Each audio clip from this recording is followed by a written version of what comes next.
To imagine matter to have an existence outside the mind is indeed a deception. The perceptions we observe may well be coming from an artificial source. It is possible to see this in the mind's eye by an example.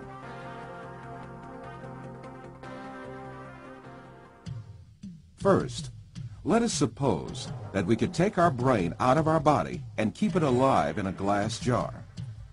Let us put a computer in which all kinds of information can be recorded.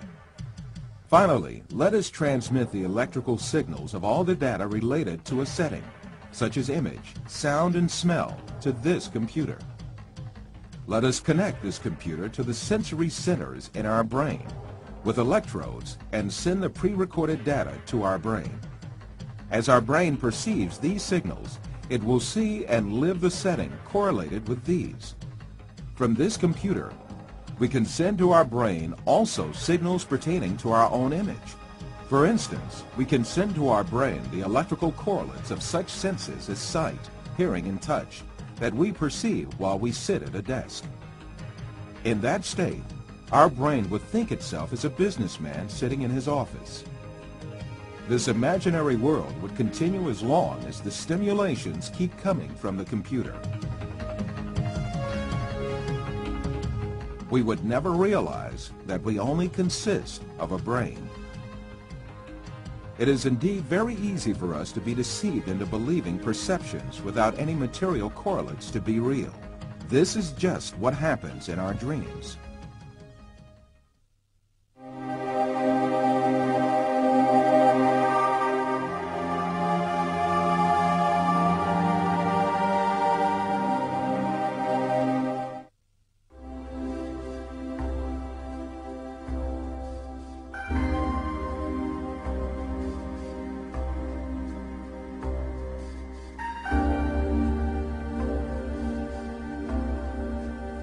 For you, reality is all that can be touched with the hand and seen with the eye.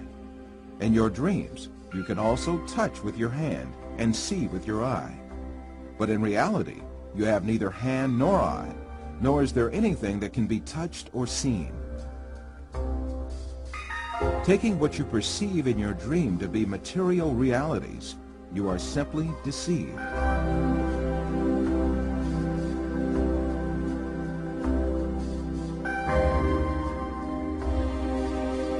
For example, a person deeply asleep in his bed may see himself in an entirely different world in his dream.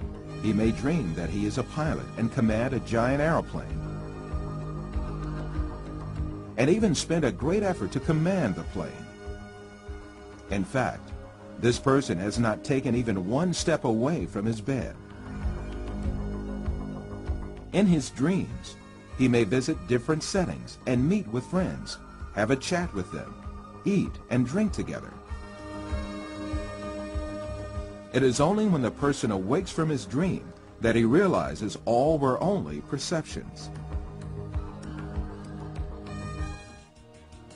If we are able to live easily in an unreal world during our dreams, the same thing can equally be true for the world we live in.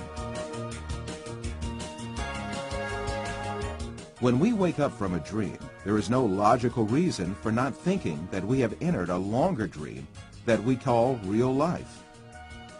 The reason we consider our dream to be fancy and the world as real is nothing but a product of our habits and prejudices. This suggests that we may well be awoken from the life on earth, which we think we are living right now, just as we are awoken from a dream.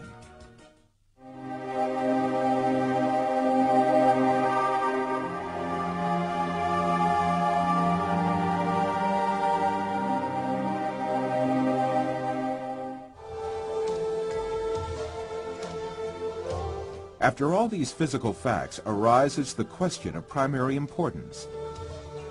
If all physical events that we know are intrinsically perceptions, what about our brain? Since our brain is a matter just like our arms, legs, or any other object, it also must be a perception just like all other objects. An example will illuminate the subject further. Let us think that we extend the nerves reaching our brain and put it outside our head, where we can see it with our eyes. In this case, we would be able to see also our brain and touch it with our fingers. This way, we can understand that our brain is also nothing but a perception formed by the senses of vision and touch. Then, what is the will that sees, hears, and perceives all other senses if it is not the brain? Who is it that sees, hears, touches, and perceives the taste and smell? Who is this being that thinks, reasons, has feelings, and moreover that says, I am me? One of the important thinkers of our age, Karl Popper, also poses the same question. Since the Greeks, philosophers have been thinking about the ghost in the machine, the small man within the small man, etc. Where is I, the person who uses his brain?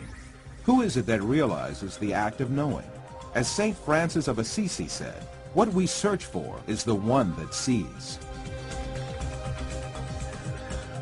In fact, this metaphysical being that uses the brain, that sees and feels, is the soul.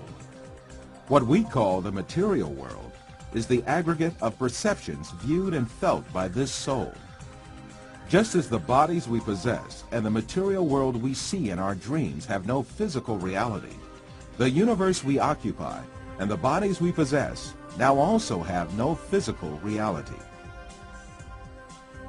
The real absolute being is the soul. Matter consists merely of perceptions viewed by the soul. Yes, even if we start with the presupposition that matter is real, the laws of physics, chemistry, and biology all lead us to the fact that matter consists of an illusion and to the inevitable actuality of a metaphysical matter. This is the secret beyond matter. This fact is so definite that it alarms some materialist scientists who think matter to be the absolute being. Science writer Lincoln Barnett says in his book, The Universe and Einstein, along with philosophers' reduction of all objective reality to a shadow world of perceptions, scientists have become aware of the alarming limitations of man's senses.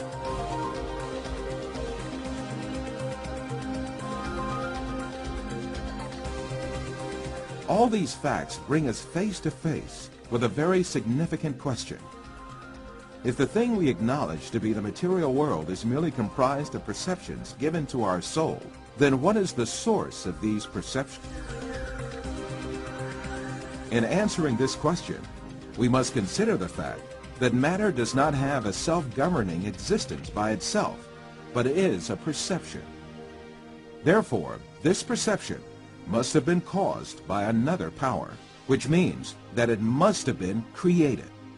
Moreover, this creation must be continuous.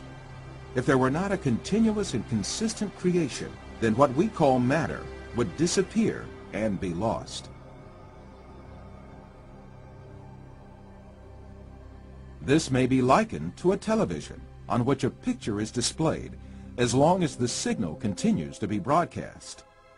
If the broadcast stops, the image on the screen will also disappear.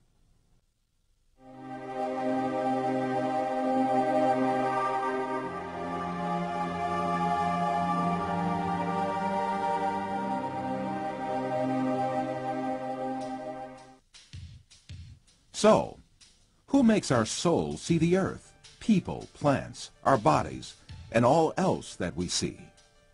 It is very evident that there is a superior creator who has created the entire material universe.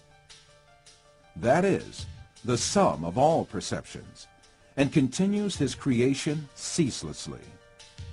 Since this creator displays such a magnificent creation, he surely has eternal power and might.